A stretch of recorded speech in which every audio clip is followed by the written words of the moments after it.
जिसने एमआईएम को तोड़ा है, क्या उस राजद को माफ करोगे? नहीं करोगे।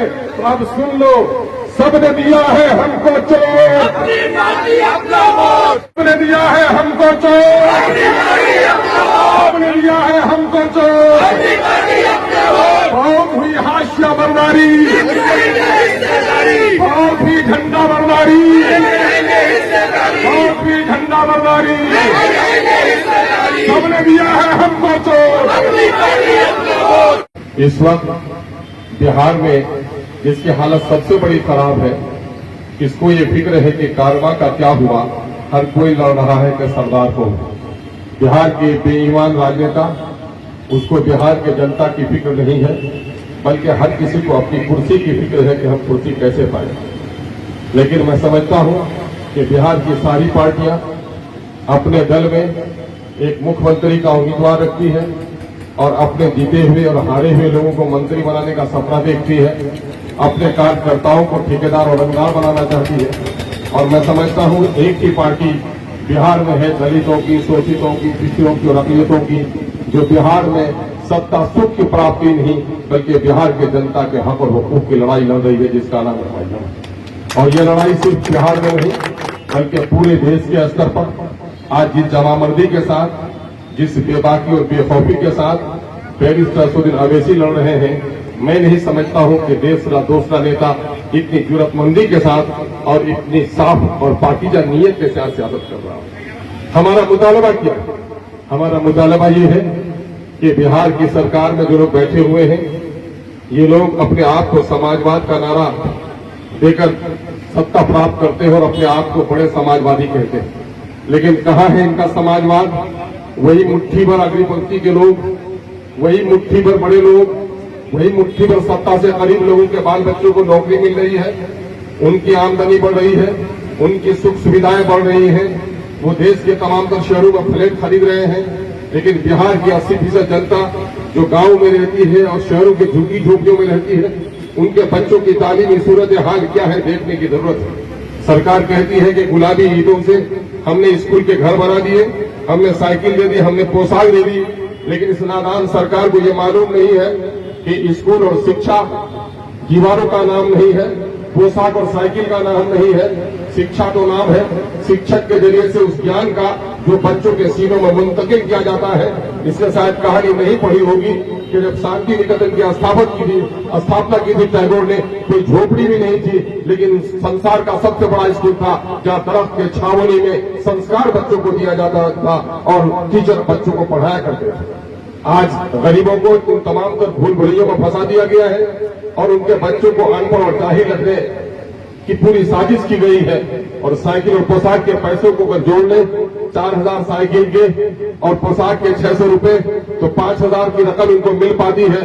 लेकिन ईमानदारी से बोलो और गवाही दो कि गरीब से गरीब और रिक्शा ठेला चालक भी अपने बच्चों को कोचिंग में पढ़ाने के लिए हर महीने में 1000 से 2000 रुपए खर्च करता है और 20 से 25,000 रुपए उनका कोचिंग में लगता है। आज से 50 साल पहले, 40 साल पहले कोचिंग का कोई निजाम नहीं था। गरीब और अमीर का बच्चा एक ही स्कूल में पढ़ता था, वहाँ बीडीओ का बेटा भी पढ़ता था, चपरासी भंगी का भी बेटा पढ़ता था। लेकिन आज अमीरों के स्कूल अलग हो गए हैं, गरीबों के स्कूल अलग हो गए हैं। यही वजह है कि बेईमान सरकार गरीबों के बच्चों को गरीब और निरक्षर रखने की साजिश कर रही है।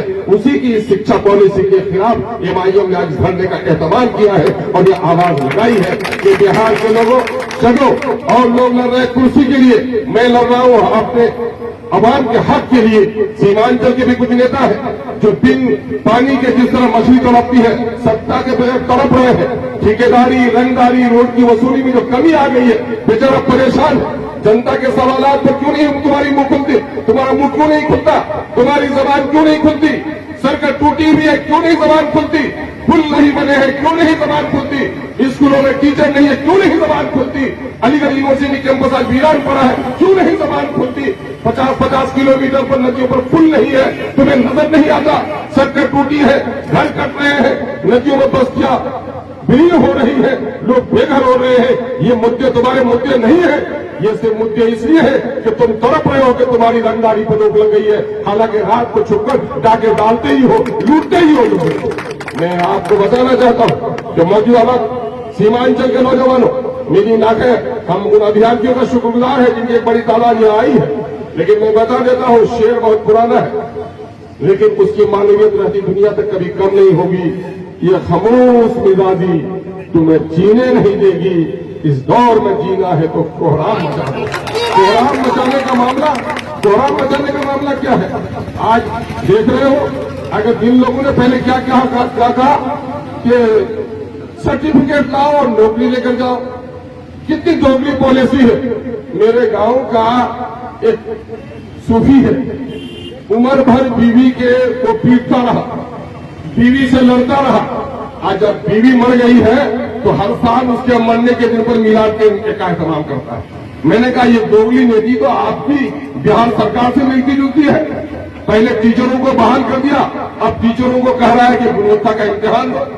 पहले कहा घर घर शराब की दुकान खोल दिया और फिर अब कह रहा है कि शराबबंदी का काम करो। लगता है कि नीतीश जी ने गांव के उसी बिगड़े हुए शख्स से ये सबक सीखा होगा कि आपने पहले क्या कहा कि तुम सीटें ले लो, सेंट्रल टीचर्स एलिजिबिलिटी इम्तिहान में तुम पास कर जाओगे तो तुमको हम टीचर बना देंगे। स्टेट लेवल का जो टीचर का टेस्ट होगा तुम दे दो तो हम तुमको टीचर बना देंगे। नतीजा ये हुआ कि लाखों लड़के सीटेट और बीटेट कर लिए, लाखों बेटियों ने सीटेट और बीटेट कर लिया। अब ये समझा बेटा के बाप ने समझा बेटा मेरा तो टीचर हो गया, रिश्तेदारों ने भी समझा कि नौजवान तो टीचर हो गया, किसी ने अपनी बेटी का और अपने बहन का रिश्ता कर दिया।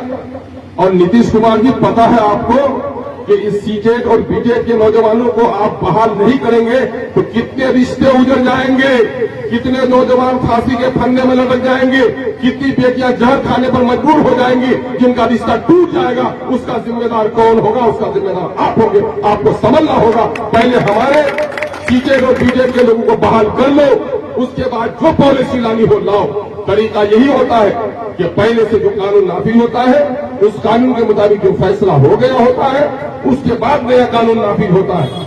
अगर सीटेट और बीटेट के लिए आपने ये भी नहीं किया कि साहब सीटेट और बीटेट चलो बहाल हो कर लिया है, आपके इम्तिहान का टेस्ट दे दिया। आप आईएएस, बीपीएससी, यूपीएससी और बीपीएससी दो बड़े इम्तिहान हैं, एक केंद्र राष्ट्रीय स्तर पर, एक राज्य स्तर पर। मैं कहता हूं कि क्या आज से 10 साल पहले जो यूपीएससी का इम्तिहान पास किया है उसकी बुनियाद पर जो आज डीएम बना है, एसपी बना है, क्या आज वो इम्तिहान दे सकते हैं? आज इम्तिहान देकर तो पास कर पाएंगे?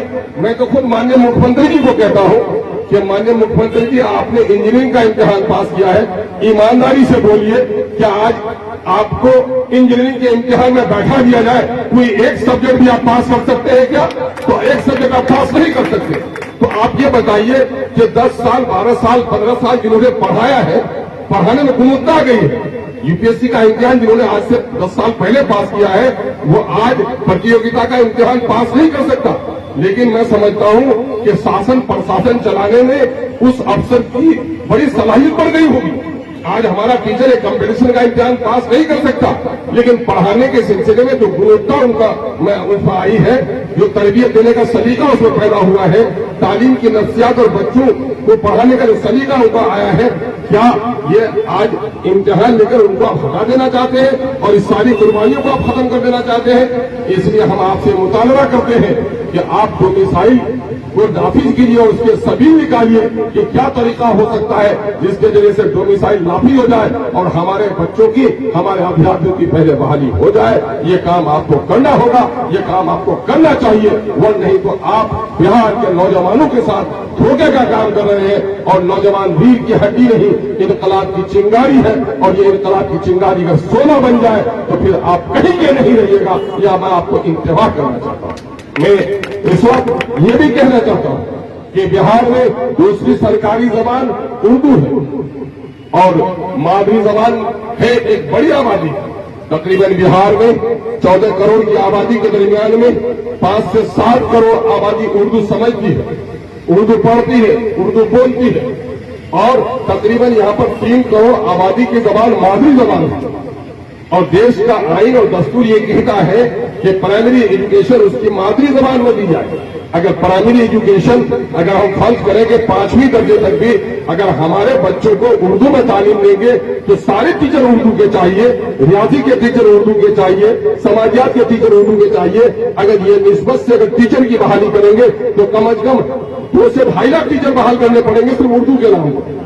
उर्दू के नाम पर आप प्राइमरी एजुकेशन का एहतमाम नहीं करते हो और उर्दू सिर्फ एक सब्जेक्ट पढ़ा रहे हो, उस पर भी तकरीबन 80,000 उर्दू की जगह खाली पड़ी हुई है।